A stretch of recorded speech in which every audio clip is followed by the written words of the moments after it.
Welcome to Jung at Harp Live. This is episode number 159. We're going to be talking about structure as a launch pad to freedom. I'm Kathleen Wiley, a Jungian Psychoanalyst in North Carolina, and I'm here with Deborah Henson-Conant, a composer, a mentor, a creative. We both play the harp. That's why we call this Jung at Harp. And we come together almost every week to have a conversation about a question that arises from our life and our work with you all and what's stirring. And we come with a question to explore through the art of conversation with each other and with you. So if you're live, hopefully the platform you are on would allow you to add in comments and questions and join in the dialogue. We love hearing from you. And if not, you can add comments afterwards, and we also enjoy hearing those. So, Deborah, do you want to kick off why we're talking about structure as a launch pad to freedom? Sure. I'm excited about talking about, I'm always excited about talking about structure as in relationship to freedom. And one of the reasons I'm particularly interested in talking about it right now is that I'm launching a challenge or an adventure, a harp improv adventure. And it's always within a structure. And this is a 5-day structure. So the learning itself is within a structure of 5 days. The structure is 15 minutes or less of training a day, 5 days, and then 2 days to catch up. Like there's a structure within which people are learning, and there is a specific thing that they will learn. There's a structure to what they're learning. And so they're learning how to improvise from a chord progression, which happens to be a structure that gets used in improvisation. It is the foundation of jazz improvisation. So there's structures all over the place in this. There's patterns as well, but there's structures as well. And then there's structures that I'm dealing with within my team, the structures in which we have to create in order to be able to feel free with each other in making sure that whatever's supposed to happen with the challenge happens. And out of that structure comes revelation, people experiencing things. And it's really funny because when experiencing things, they're experiencing freedom. We see this in the comments because of the challenge goes. And what happens with my team is we're always like, oh my God, setting up the challenge. We'll never do this again. Let's never do this again. Every time, before when we're setting it up, we are always saying never do it again. And then last night I was talking to my assistant and we were saying, we're just at that point where we're going to start seeing the comments coming in. We're going to see how this impacts people and the freedom it gives us. And suddenly everything changes. Suddenly it's so exciting to see that we've created a structure that what comes on the outside of that is freedom for others. So this is really interesting because I'm a composer, and as I'm composing, I'm just realizing this, as I compose music, I'm in the same situation with the Legacy Project team. We're working to get my music down on paper so that other people can perform it. Getting it down on paper, creating that structure is like pulling teeth because it's not the way I create it. I create it from a story and what that story sounds like and how that story works. And while I write every single note out for the symphony orchestra, I will be, by and large, creating my part as it goes. But when we do take that time to create that structure, just like with the challenge, what comes out of it is freedom. So 2 weeks ago, I got to see the very first performance ever of Soñando en Español, the solo version with the harpist being a storyteller as well. So this is something I've wanted to see since I was a child. I love seeing individual performers virtuosically play and tell a story. Like this is, and so I see that what comes out of it is freedom. And I just want to add one more story to that. Well, I just want to, what makes it work with the challenge adventure is that it is a concept. I'm teaching a concept. The structure is a concept. And I'm teaching people how to play with it at their level. Mm-hmm. So they don't have to, there's nothing specific. I show them how it works and then how to play with it at their level. Most people aren't taught to do that. They're taught, do it this way. Here's the directions. It's down on the page. Do it this way. So here's an example of where I had to do that myself. So when I first started playing the harp, I was in my early 20s. I got a job with a symphony orchestra at a point as a sub, and it was way beyond my capabilities. And there was a part, and it was by Tchaikovsky, and I looked at the part, and there was a right hand and there was a left hand, and they were opposing, and it was more than I could do. And I looked at the orchestra score, and I noticed that the cellos and the bassoons were all doubling that left hand. Mm-hmm. And I knew that nobody was going to hear that left hand. I could do it right, and it would take me months to learn it if I could at all, and then I would not play the right hand correct, or I could leave that left hand out.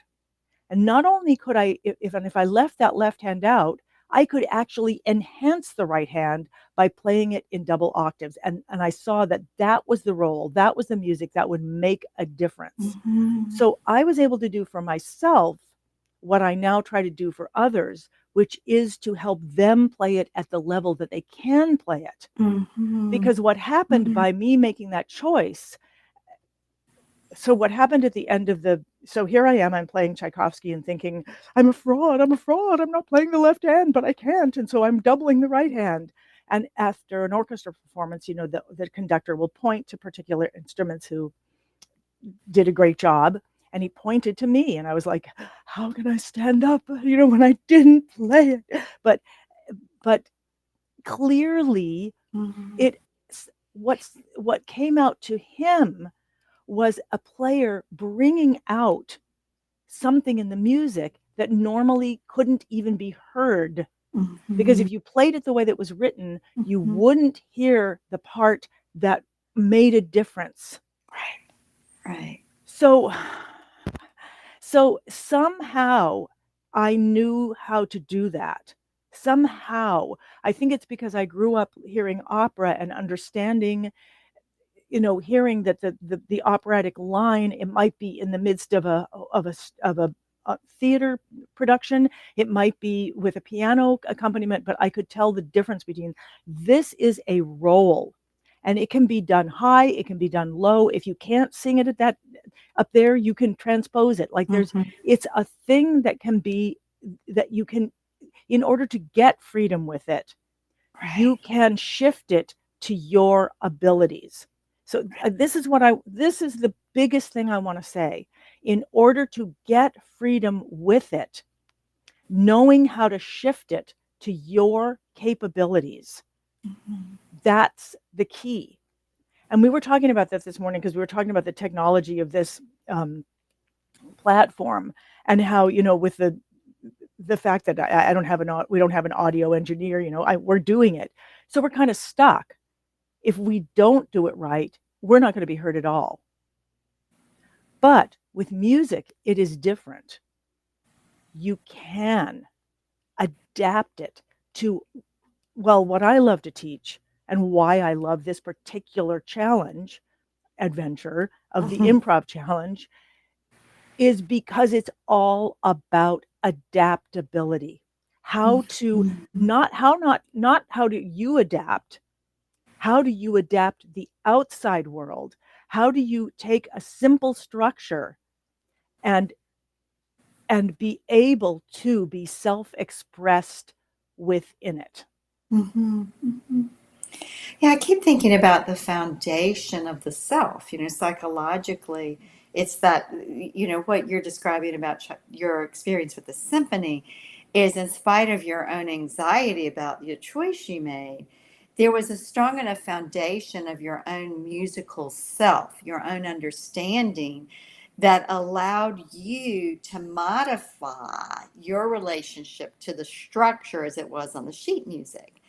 And to collaborate with Tchaikovsky in a way, and yeah. to take him down off a pedestal and to accept that, well, maybe Tchaikovsky didn't have time to write the harp part. Maybe Mm-hmm. somebody else came in later and wrote a harp part that just was an orchestral, transcription. Mm-hmm. And how could I collaborate with what is in order to have my part matter? Mm-hmm. Mm-hmm. Mm-hmm. Yeah. And so it's really the structure that's needed isn't the outer structure, but it's the inner structure of the self, one's own being in relationship to the outer structure. And I think that's what you're always emphasizing in the academy is okay, here are the snippets, here are the chord progressions, here's how to put it together, but make it your own, relate to it from your own self-expression, from the self's relationship to it and what you hear and what matters to you. Yeah, and also who you are right now. I find that Mm-hmm. in music, so many, Right. and in life, I'm going to get better. I need to get better. I need to get better. I need to get better. I hear that all the time. And I'm constantly wanting to say, stop. No, you don't need to get better. Right. If you keep trying to get better, you're going to just always be trying to get better instead of being present Right. in the thing that you're doing. And that's why, as I built the quarters in the academy, the 2 quarters ago, it's called grounded expansion. Mm-hmm. In other words, ground in one thing and trust that as you play that or as you engage in that, it will expand. And it's making me think that I'm always saying to people as well, don't try to be creative. You Mm-hmm. are creative. Mm-hmm. If you stop trying to be creative and stop trying to get better, and if you actually play what you can play and don't worry about playing it right, you will get creative. You Mm-hmm. will become fluent. That is where nature, you can collaborate with nature on that. Mm-hmm. Mm-hmm. Yeah, I mean, I'm thinking about when you talk about your experience of learning to play as a child, and that the parents and the people you were with would give you the one note and then you get the next chord. And I think about it, what always strikes me is that you just played as explored, as let yourself do the one thing you knew, and then sooner or later you get bored, and so then you try something different. And I find this for myself, and I think this is the structure, the foundation, say, Mm, of the structure of a piece a certain way at the level I mm, play it. If I play that over and over and over again, sooner or later, I'm going to automatically, unconsciously get creative and start playing around and doing something differently because that's just the way we work. That's the creative impulse.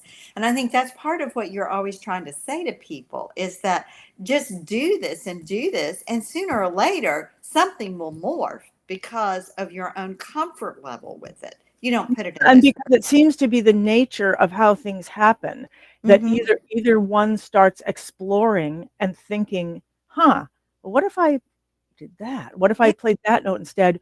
Or it is the nature of physical engagement with things that there will be mistakes. Mm-hmm.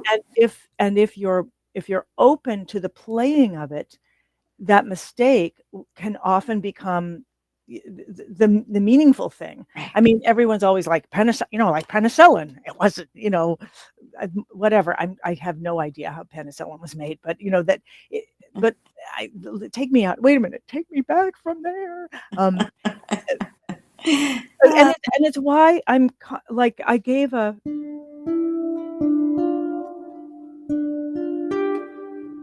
see, what was it? Okay, dogs find garbage. Okay, I'm remembering this. I wouldn't have remembered this except that we made a mnemonic for it in the academy. It's a little snippet, and it's very, very, very, very simple. It's just,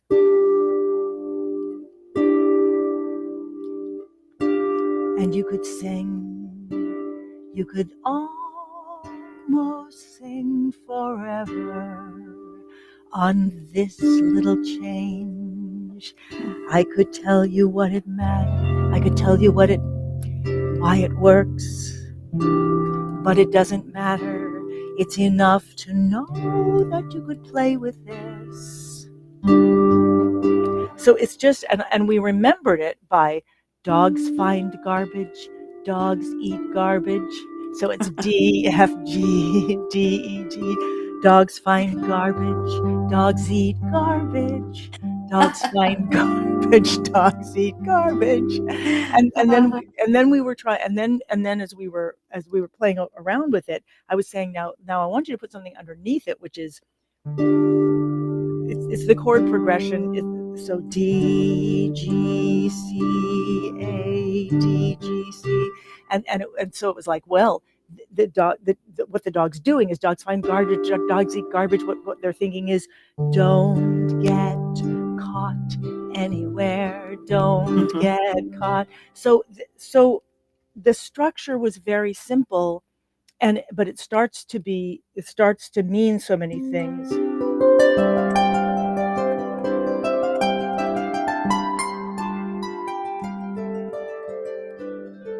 I mean, it can Mhm. become, now I'm playing those two parts with my left hand and then playing melody with my right. But it started literally,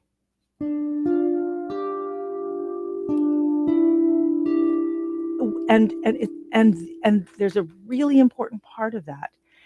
It didn't just start with that, but it started with the sense that that is enough, Mhm. Mhm. that it doesn't have to go anywhere. If I'm thinking, well, this is just the first thing, and then I'm going to learn everything else, and then blah blah blah blah blah, then it doesn't work. But if you are given it, like as a child, since my parents and my grandparents were so busy, and I'd be whatever, and they'd be like, here, look, go look. If you do this, you're going to do this on the piano, and I'd be like, oh, okay. And then so it was just giving me a thing, like, here, just play with this, do this, and then you can go and explore it. But you have to know that it's okay to explore it. You kind of have to know what you're exploring. Mhm. Mhm. Mhm. And my big question for you, Kathleen, is, I keep, finding myself teaching this because it's what I know. And one of the reasons I love teaching it is that as the members of the academy or whoever I'm teaching at the time feeds it back to me in their own words, it's helping me try to discover that in other parts of my life, because I don't have a teacher who can Mhm. break down the things that I still struggle with. Mhm. For example, using this Mhm. platform Mhm. and saying, okay, all right, well, what are the structural points here? What are the essential structural points? And what can be modified so that you as you are, not a better version of yourself, but you as you are, can actually be fully expressed and engaged. Mhm. Mhm. You're being Yeah. very kind and understanding in what you're saying. And what I know Do you're you commiserating. Um, do you want to shall I? get Victoria's Yeah, comment? yeah. Let me bring this up. This is a comment by Victoria, who I feel is an honorary member of this conversation. I love it. Do you have any suggestions on how we can be more in the present and feeling that the present is enough? I think this is a Kathleen question. I love Mhm. it. I feel like you're putting into words what I've been asking myself. So, do you have a suggestion for that, rather than thinking that chasing for the next improvement all the time? I've often felt that I'm not enough. So, Miss Kathleen. Yeah, I on Monday night I actually saw the Irish American Masters play, and the Irish American Masters include the three founding members of Solus, Seamus Egan, John Williams, and John Doyle, and they were also Ivan Goff and Kathy Ryan were with them. So, um, if any of you happen to listen to us, it was a great concert. But one of the things that struck me was John Williams, who I understand is the only American four-time champion of concertina and accordion in Irish music. I forget the exact contest. Um, every time a song started, I saw him just like get still. And my own sense of what was happening is he was just letting himself become one with the music. He was letting himself feel and be, I would say, be with the music and be the music.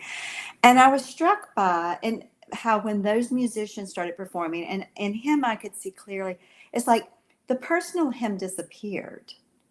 The music was what mattered, and he was with the music. And I think that how we can be more present and feeling that the present is enough is being one with what is in the moment, being 100% present to what is. So maybe that's 100% present to this conversation. Maybe it's 100% present to the music you're hearing in your I was going to say mind's eye, in your mind's ear, and letting yourself be with it. Because if we're being with what is in the moment, we're not chasing anything. And for me, I think that with the harp, as well as I think with the other, my other my professional pursuits I've done for so long, I have a mastery that as an adult learner at the harp, I don't yet have, but I aspire to have. I think a big piece of that is what you always say, do what you can do. If I build a relationship to whatever the tune is I want to learn, or the tune I'm hearing and want to join in, improving and adding some harmony for, if I can let myself be with that in relationship to, that works for me, my way of being in relationship to it, then I'm not trying to get at anywhere. I'm trying to be in the moment. And I think that is the key. And my embodiment circle and the 6 embodiment practices build the psychic muscles it takes to be present in the moment. Because it's very easy to say be present in the moment, but we've got to have the psychic muscles to stay grounded in ourselves, to know what's going on inside of ourselves if we're ever going to hear the music that wants to express through us. I want to step back and also connect these two things. So you said something a minute ago, hearing the music that's in your head, and I want Mm-hmm. to pull that out, and I actually want to disagree with it. Okay. I I would like to say part of what's important is hearing what you're actually doing, not what's in your head, but what you actually do and loving it and appreciating it. And then you said embodiment, and I was like, right, that's Yeah, and maybe head isn't. It's really expressing what you feel in your body, right. And because there is a. I think what you're saying about hearing what is, yeah, I'm just thinking about my own playing, and when I'm hearing what is, there's also what is it that I'm focusing on? Am I focusing on the music that I'm hearing, or I'm focusing on each individual note and whether or not, in relationship to whatever I've learned, it's right? mhm, So right. it's those Well, I think nuanced layers. yeah, and I Yeah. love this because I love this question, and also I'm realizing that part of being present, and I think this is one reason why when I teach snippets, I try to make them really small so Hmm. that you can focus on. And then what I realized in what you were saying is I don't then from listening to what I'm doing, that's when I start feeling something about it. So I'm Hmm. not actually sitting down to play what I feel.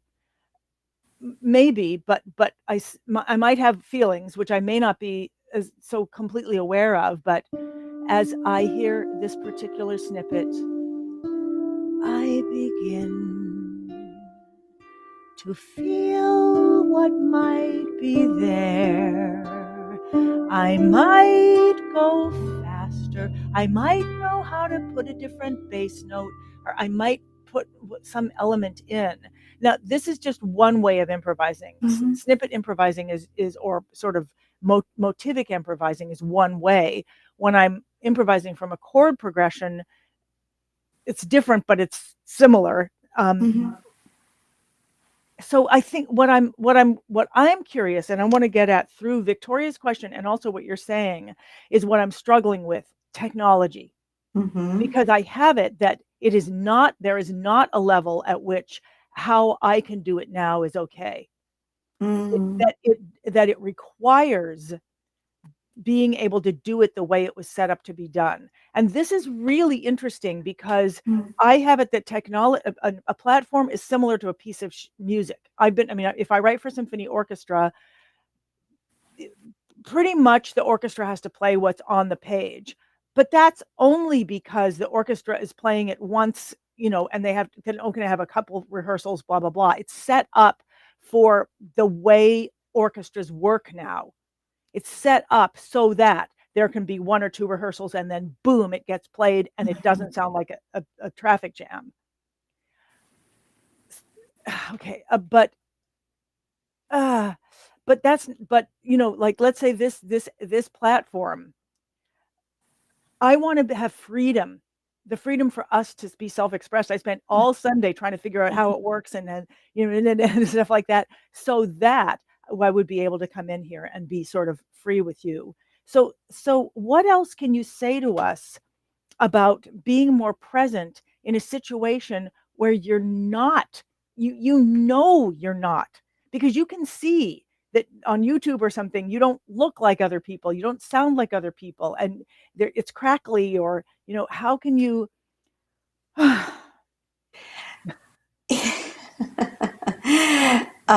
I'm not sure I'm going to answer the question, but I'm good, going to I don't respond, care. and then we'll see if I get Okay. to, if the question is answered. Um, I think that one of the things we all have to do is accept our limitations. And I think one of the biggest challenges, um, or one of the biggest blocks to not chasing after the next improvement all the time, is that we somehow feel as if to have limits is bad or wrong or makes us less than, when having limits is part of our being human. I have a body, you have a body, we each have limits from our body. Limits define us. And so I think we have to relook at our relationship to limits. And I'm thinking now in terms of technology, there's a limitation of knowledge, there's a limitation of understanding, there's a limitation of technological equipment, there's a limitation of the time. I know that it's a limitation for me, the time I have to try and figure out technology. So I Right. think if we can be realistic with ourselves about our limitations, we then are free to say, okay, these are the pieces, the structures, the knowledge, the equipment, the understanding I do have. Mm. Now, what can I do with that? I'm And also, once, yeah, go yeah, on, go no, go ahead. on. Well, you made me, what I thought you were going to say was, uh, these are the ones that work for me. Yeah, and that's a piece of it. But for myself, Yeah. I want to know these are the ones that work for me now, and Right. I might then want to make time, Right. space to move beyond what I know now, Mhm. not as chasing for improvement, but as expanding my own foundational structure. Yeah, And and I'm gonna, so oh, a go on. big piece of it also is our attitude or perspective on it. Right, right. So what I'm thinking, and I want to read what Victoria added, was that a little bit a while ago I was thinking, being able to stay present enough in my limitation, in my limited self, to be Right, present right. and to still be self-expressed, to not try to, push through it, but allow myself to be self-expressed. It's funny because when I said that, I felt like crying. Be Mm, self-expressed within that imperfect, maybe I don't look good, but actually still be self-expressed within that. right, That's so powerful as a place to stand. And I, right. I think that what Victoria says, and I'm realizing the time too. Yeah, we're gonna have to stop. Yeah, Victoria says, I used to get frustrated with certain music because my hands, Right. small hands, didn't work with them at all. I felt not enough within the context of that. But then I realized that all that meant was my hands are smaller. once I found ways to get around that, change the chord or playing music, or maybe playing different music, then that was how she got around it, which I hear means she was able to engage with it. Yeah, and engage with it to say, okay, I have small hands. What's going to work for me? Right. You know, And that's and where we started. This was like, how do we adapt structure that doesn't seem to be perfect for us so that we can be self-expressed within it?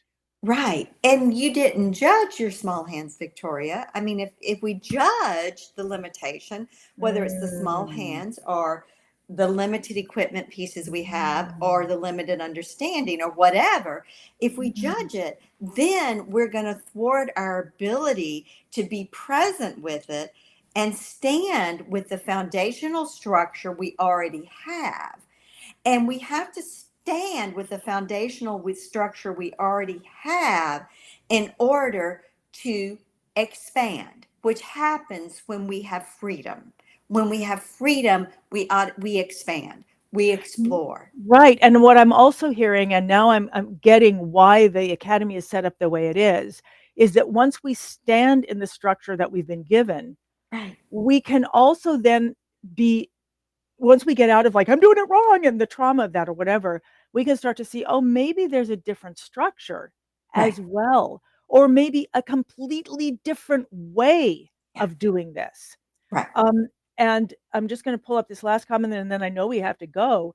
Victoria said, I love the comment about acknowledging Right. limitations. That's right. Limitations do not make me feel bad. It just means I'm different. I love that mindset. Right. And I That's, know that Stravinsky, I think it was, talked about how limitations is what makes music fun. Working mhm. within limitations opens up creativity. Right. Right. And it's the limitations from a psychological perspective of one's own essence, the limitation of one's individual psyche. Just like Victoria or I are working within the limitations of our body with small hands, we work within this is who I am. This is how I move in the world. This is how Mm. my psyche soul expresses. And when we can then work within that limited expression, anything's possible. There's Yeah, and freedom. what I'm hearing that I really love that is going to be, I want to look at it as a turnaround for me, is when you're looking at it that way, it stops being a limitation and it That's right. starts being a body in which we have that connection to it. Yeah, I think of it sometimes, it's Ah. the protective fence, but it's not a protection that keeps us trapped or keeps others out, Mhm. but it's the necessary boundary container. I Container, often I use that know, word. I Is know. the Yeah, necessary container so we're not spilling all out scattered right. everywhere. Wow. My brain is like on fire right now. I'm just thinking of the human Okay. body as the container of the like meaning of the universe. Okay, so Kathleen, thank you. This went so Mhm. fast.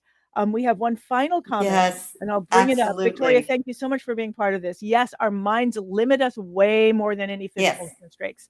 Yeah. Yeah, exactly. Okay. I mean, that's easy to oh, let's stop there and say, of course, we could talk about that forever. Kathleen, thank you. It's so great to be back. It's so Yes. fun to have these conversations. And Victoria, thank you so much for being part of this and for the conversations you have on your Talking Harps podcast, which is really fun. So I'll look forward to seeing all of you next week. All right. Thanks, Bye-bye. Kathleen. Bye bye. And thanks to everyone else.